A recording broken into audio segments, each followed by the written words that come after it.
Kirsten, let's talk about A Doll's House. I think I'm right in saying that Ibsen always denied that it's, although it seems a feminist play, in that she slams the door famously and walks out on her husband at the end, but I think he always denied that he was writing a feminist play.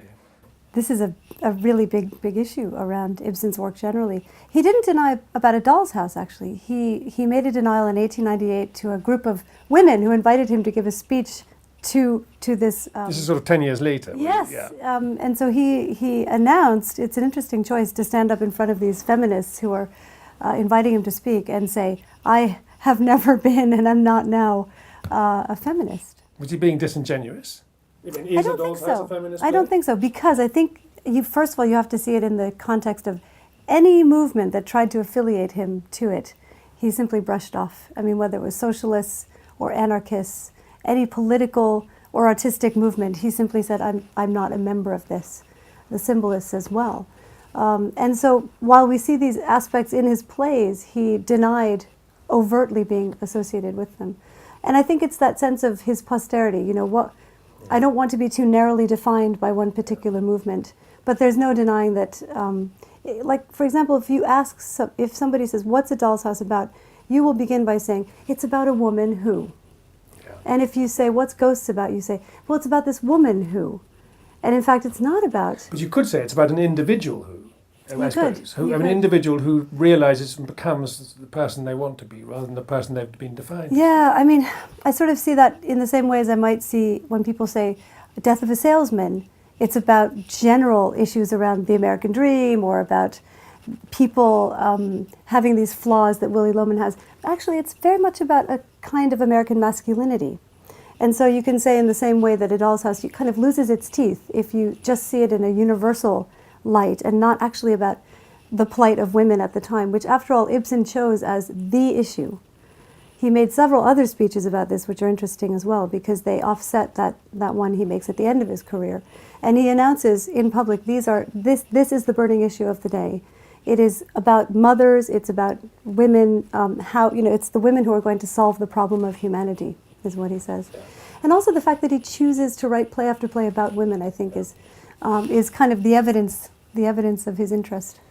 Because his plays are more domestic than most of the plays, the tragedies at least, that have been written before, and they centre on women. Yes. What do you make of Nora? I suppose you could argue, even at the end, she's still quite spoilt and manipulative, and will she really make a go of it? What do you think?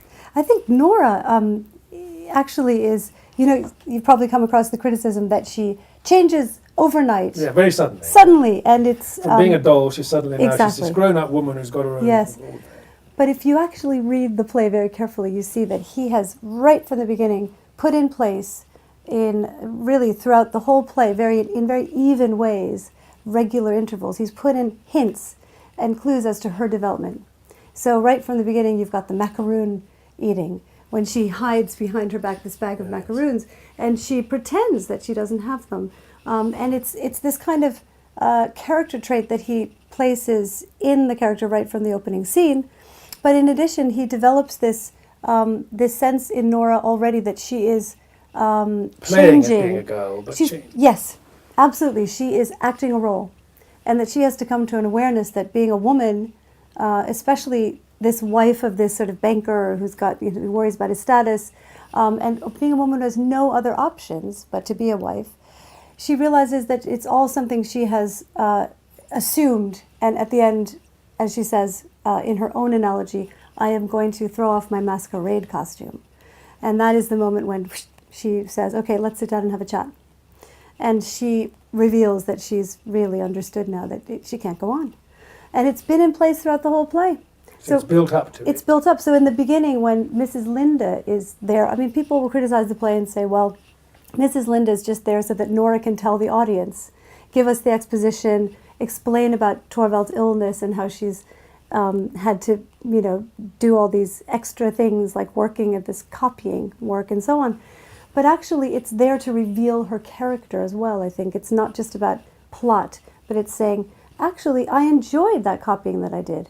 Because Mrs. Linda just assumes it was boring. No, she enjoyed that. She enjoyed the freedom. She enjoyed the independence and the work So actually, even saying things like, I put away the money that Torvald gave me for buying new clothes.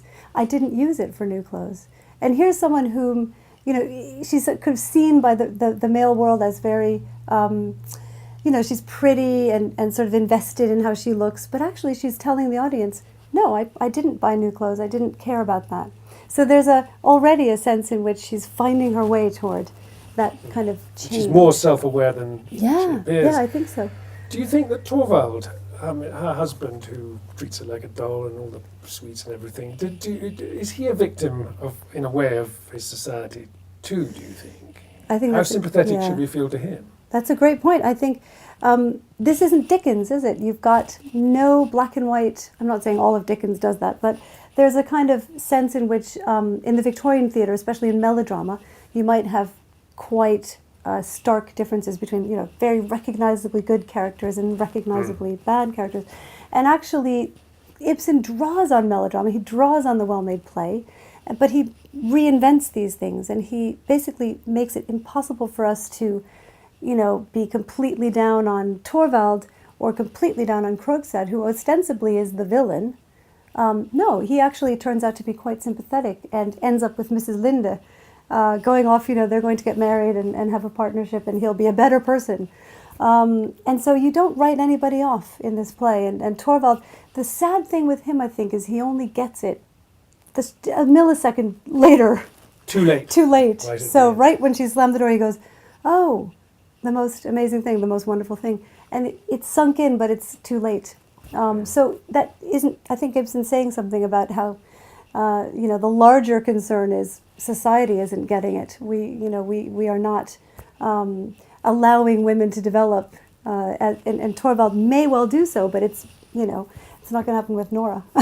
You mentioned ghosts, and I suppose it's true of ghosts and of A Doll's House that we've sort of hinted at this, but most of Ibsen's plays do revolve around some kind of guilty secret, don't they, which has been hidden in the past and which comes out and destroys this respectable facade. And in A Doll's House, it emerges really through letters, doesn't it? But I mean, is that fair about the guilty secret? Absolutely. I mean, just recently, the Norwegian, best-selling crime writer and actually children's author, Jo Nesbø. So it's like a crime. Yes, he said he was very influenced by Ibsen because Ibsen works along the lines of a detective story. And there's this terrible secret that people finally, that comes to light. But the audience is finding it out along with the characters. And so there's this kind of double interest and double relish in that process.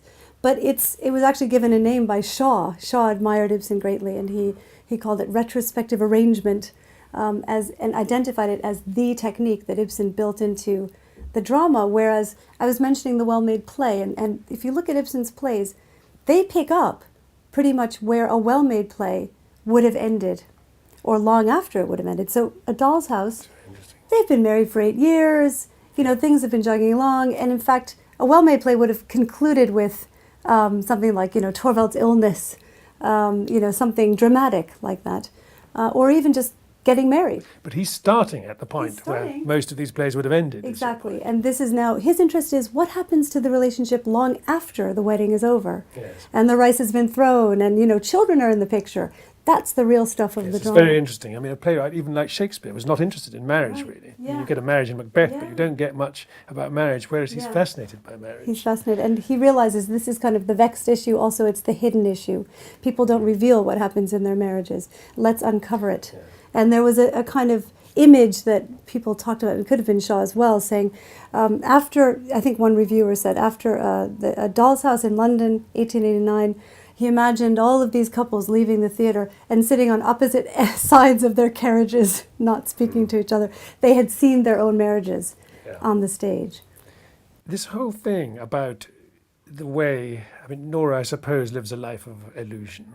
And the whole idea of illusion sustaining, both in marriage but also people, is a big theme of Ibsen's, isn't it? I suppose it's a big theme of Conrad's too. But do you think that during the course of his career, Ibsen changed his view a bit about illusions? Am I not right in thinking that by The Wild Duck, when he wrote that, he'd begun to feel that perhaps we need the kind of illusions which he was so quick to want to get rid of in A Doll's House, as it were. Yes, I think you're right. I mean, The Wild Duck was 1884, I think, and he's completely reversing everything he's been known for, which is uncovering lies and revealing, if you think of An Enemy of the People, which he writes after Ghosts, and he's got the doctor who's uncovering this truth about the pollution of the town baths, and then he ends up being castigated by the town for it.